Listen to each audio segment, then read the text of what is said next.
नमस्ते विद्यार्थी मित्रों, कक्षा 7 में मैं आपका हार्दिक स्वागत करती हूँ। आज हम हिंदी पढ़ेंगे। हिंदी में अगले वीडियो में हमने पहला पाठ देखा। अब हम दूसरी कविता की ओर आगे बढ़ते हैं। दूसरी कविता है तब याद तुम्हारी आती है। ये जो कविता है उस कविता के कवि है राम नरेश त्रिपाठी। सबसे पहले हम कवि परिचय लेने से पहले हम काव्य का गान करते हैं, उसके बाद कवि परिचय और फिर काव्य की समझूती देखेंगे। अब हम काव्य का गान करते हैं।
तो विद्यार्थी मित्रों, हमने म्यूजिक के साथ कविता सुनी।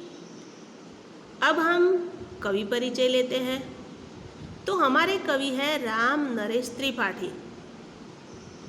राम नरेश त्रिपाठी का जन्म 4 मार्च 1889 उत्तर प्रदेश के सुल्तानपुर जिले के कोयरी गांव में उनका जन्म हुआ। किसका जन्म हुआ? राम नरेश त्रिपाठी का। वे कवि हैं, उपन्यासकार भी हैं और नाट्यकार भी हैं, आलोचक भी हैं। ये जो कवि हैं उन कवि की मुख्य काव्य कृतियाँ हैं मिलन, पथिक, स्वप्न और मानसी। ये उनकी मुख्य काव्य कृतियाँ हैं। स्वप्न पर उन्हें हिंदुस्तान अकादमी पुरस्कार मिला। स्वप्न पर उन्हें क्या मिला? हिंदुस्तान अकादमी पुरस्कार मिला। उनकी हे प्रभु आनंददाता हमको ज्ञान दीजिए, तो हे प्रभु आनंददाता हमको ज्ञान दीजिए उनकी प्रार्थना गीत है। उनका वो प्रार्थना गीत बहुत प्रसिद्ध है। उनका निधन 16 जनवरी 1992, 16 जनवरी 1992 को हुआ। निधन मतलब मृत्यु। समानार्थी पूछा जाए कि निधन का समानार्थी तो मृत्यु और निधन का विलोम शब्द यानी विरुद्धार्थी तो निधन तो जन्म, जन्म तो मृत्यु, निधन यानी मृत्यु અને विरुद्धार्थी और विरुद्धार्थी निधन यानी जन्म। अब ये जो कविता है उस कविता में कवि क्या बातें करना चाहते हैं ये बताई है। तो सुबह का वातावरण खुशनुमा होता है, बढ़िया सा वातावरण होता है, एकदम खुशनुमा। वैसे हम सुबह में उठते हैं तो प्राकृतिक सौंदर्य का नज़ारा देखने को अच्छा लगता है। प्रकृति के कण कण दर्शनीय होते हैं। प्रकृति के हर एक कण एकदम दर्शनीय आह्लादक होते हैं। रिमझिम बारिश में सुबह का दृश्य एकदम मनोहर और आकर्षक लगता है। रिमझिम बारिश में सुबह का जो दृश्य है मनोहर और आकर्षक होता है। प्रस्तुत कविता में यहाँ पर सुंदर वर्णन किया है। प्रस्तुत कविता में यहाँ पर सुंदर वर्णन हमें कवि ने बताया है। तो विद्यार्थी मित्रों, आप यहाँ पर देख सकते हैं ये प्राकृतिक सौंदर्य, ये बादल है और ये बादल की बूंदे रिम झिम बरस रही है। ये पंछी बैठे हुए हैं, कलनाद कर रहे हैं, शोर कर रहे हैं अपनी मस्ती में, अपनी आवाज़ में। अलग अलग पंछी की अलग अलग आवाज़ है, अलग अलग आवाज़ में वो गा रहे हैं। खुश दिखाई दे रहे हैं पंछी। इधर कई सारे पंछी भी हैं, इधर पेड़ के ऊपर बैठे हुए। ये यहाँ पर पंछी है, ये पंछी है, ये पंछी है और ये मोर। ये पंछी मोर, जब बारिश होती है तो मोर खुश हो जाता है और कड़ा करता है, अपने पंख फैलाकर वो कड़ा करते हैं, खुश हो जाते हैं। तो यहाँ पर आप ये जो दृश्य है उस दृश्य के माध्यम से देख सकते हैं कि प्रकृति का जो कण कण है वो पुलकित हो उठा है और प्रकृति का कण दर्शनीय आकर्षक यहाँ पर आप चित्र में देख सकते हैं। यहाँ पर ये पौधे खिले हुए हैं, छोटे छोटे जो यहाँ पर फूल है वो फूल खिले हुए हैं, वो भी खुश है। इन सौंदर्य को देखकर वो खुश हो जाते हैं। तो यहाँ पर ये प्रकृति की सौंदर्य आप देख सकते हैं। इधर जो है ये जो तालाब है उस तालाब में फूल खिले हैं, कमल का फूल खिला हुआ है। फिर यहाँ पर खेत है और ये जो है रिमझिम बारिश गिर रही है। इधर ये जो बच्चा है सूर्य खिला हुआ है, सूर्य निकला हुआ है, इसलिए वे सूर्य को प्रार्थना करता है। तो इस तरह आप सबसे पहले विद्यार्थी मित्रों आपको क्या करना है, कविता का जो ये जो चित्र है उस चित्र को ध्यान से देखना है। और चित्र को ध्यान से देखेंगे तो सारी बात आपको समझ में आ जाएगी कि कैसे प्रकृति के दृश्य को देखकर कवि को प्रभु की याद आती है। और विद्यार्थी मित्रों, ये हमारी जो कविता है तब याद तुम्हारी आती है, यह कविता मुखपाठ भी है, आपको तैयार करनी है। बराबर जब आप स्कूल में आएंगे तो मैं आपको एक कविता पूछूंगी, बराबर। यहाँ पर अब हम कविता की ओर आगे बढ़ते हैं। एक एक करके पंक्ति हम यहाँ पर दोहराएंगे और उस पंक्ति की समझुदी प्राप्त करेंगे। तो यहाँ पर पहली पंक्ति है कि जब बहुत सुबह चिड़िया उठकर कुछ गीत खुशी के गाती है। तो यहाँ पर जब बहुत सुबह, सुबह यानी प्रातःकाल, प्रभात, सवेरा, जब सुबह होती है तो सब लोग, बूढ़े बच्चे, प्रकृति सब खुश हो जाती है। चिड़िया, चिड़िया यानी गोरैया, गोरैया माने चकली।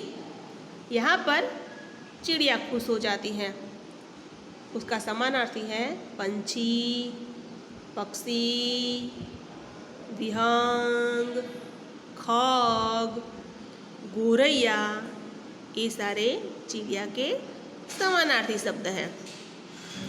जब बहुत सुबह खिलती है तब पंछी खुश हो जाते हैं, कुछ गीत गाते हैं, कुछ मधुर गीत गाते हैं।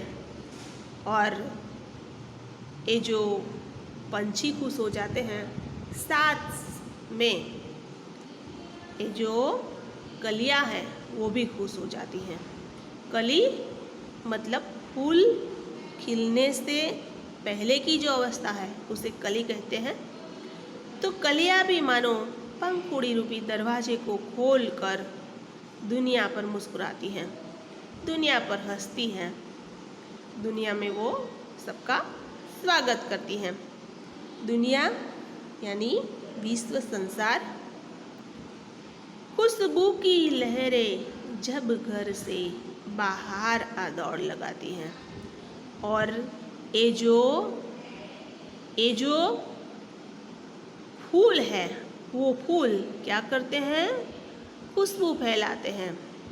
खुशबू का समानार्थी, खुशबू यानी सुगंध, सोडम, परिमल, सुवास, ये सारे उसके शब्दार्थ हैं। तो खुशबू की लहरें जब घर से बाहर दौड़ लगाती हैं। तो यहाँ पर कली जब खिलती है तो उनमें से सुगंध आती है और वो सुगंध चारों ओर फैल जाती है। सुबह सुबह में जब आप कोई बाग के पास से गुजरे, कोई उद्यान के पास से गुजरे, तो आपको बढ़िया सी खुशबू आएगी फूलों की। और जैसे जैसे वातावरण में ये सुगंध बढ़ती है, यानी वातावरण में जब सुगंध, यानी जैसे जैसे दिन बढ़ता है वैसे उनकी सुगंध और चीज़ों की सुगंध आने से उनकी हमें कम लगती है। लेकिन सुबह सुबह में ये जो फूल है उन फूल की सुगंध हमें बहुत बढ़िया आती है। तो विद्यार्थी मित्रों, यहाँ पर हम शब्दार्थ देखते हैं, शब्दार्थ लिखते हैं। तो शब्दार्थ है चिड़िया, चिड़िया यानी गोरैया, गोरैया। पंछी, पक्षी, विहंग और खग, ये सारे शब्दार्थ आपको क्या करना है, आपकी नोटबुक में लिखना है, बराबर।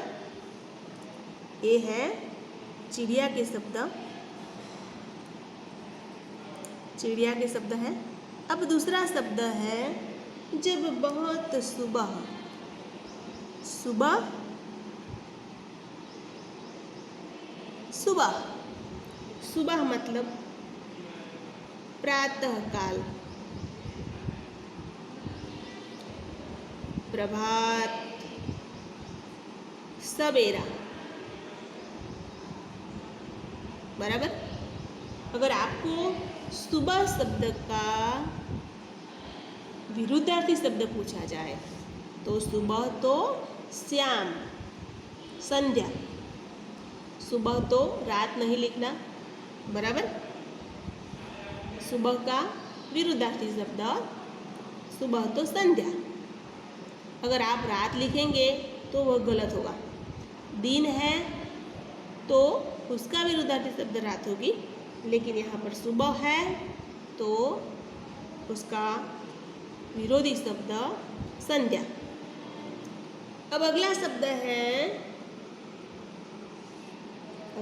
है खुश। खुश तो प्रसन्न। प्रसन्न, जब हमें कुछ अच्छा लगता है तो हम प्रसन्न हो जाते हैं। दुनिया यानी विश्व, संसार, बराबर। खुशबू,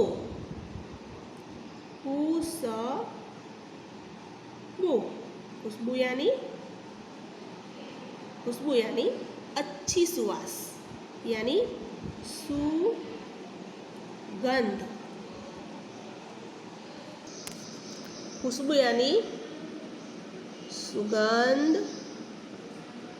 सोडम, महक, परिमल, सुवास,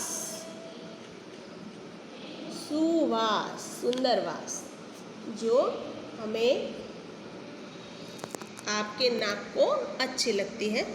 सुवास, सोडम, परिमल, खुशबू, महक, ये शब्द है, ये सारे शब्द हैं खुशबू के, बराबर। खुशबू के ये सारे शब्द हैं। लहर यानी तरंग। मोजू, गुजराती में कहिए तो मोजो। तो लहर तो तरंग, हवा का झोंका,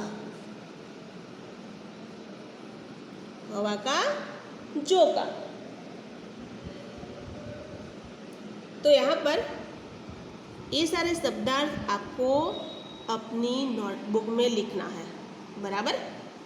तैयार भी करना है और आप अपनी नोटबुक में लिखेंगे। नोटबुक में आप दूसरी कविता लिखेंगे, यानी दूसरी कविता के स्वाध्याय भी लिखना है, अभ्यास भी लिखना है, और साथ ही ये सारे शब्दार्थ जो है वो आप सबसे पहले अपनी नोट में लिखेंगे, फिर स्वाध्याय अभ्यास लिखेंगे, बराबर। और कविता जो है वो मुखपाठ है, वो आपको तैयार करनी है।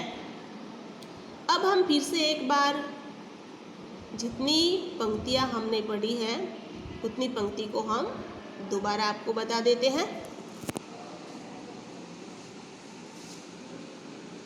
तो यहाँ पर पहली जो पंक्ति है, जब बहुत सुबह चिड़िया उठकर कुछ गीत खुशी के गाती है। तो यहाँ पर जब सुबह होती है तब सारे पंछी सबसे पहले उठ जाते हैं और सुबह में खुशी के गीत गाते हैं।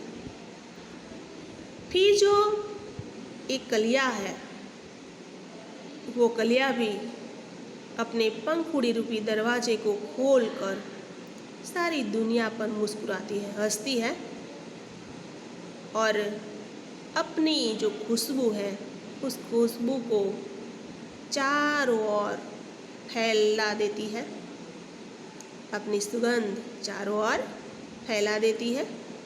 तो यहाँ पर ये सारे प्रकृति के दृश्य कवि जब देखते हैं तो कवि को प्रभु की याद आती है।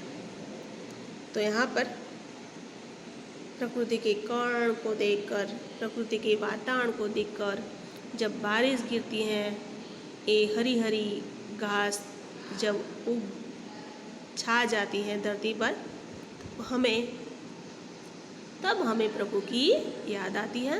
तो विद्यार्थी मित्रों, यहाँ तक रखते हैं। जो है मैंने आपको जो गृह कार्य दिया है वो आप अपनी नोटबुक में लिखना है। अब हम अगले वीडियो में मिलेंगे, तब तक के लिए नमस्ते।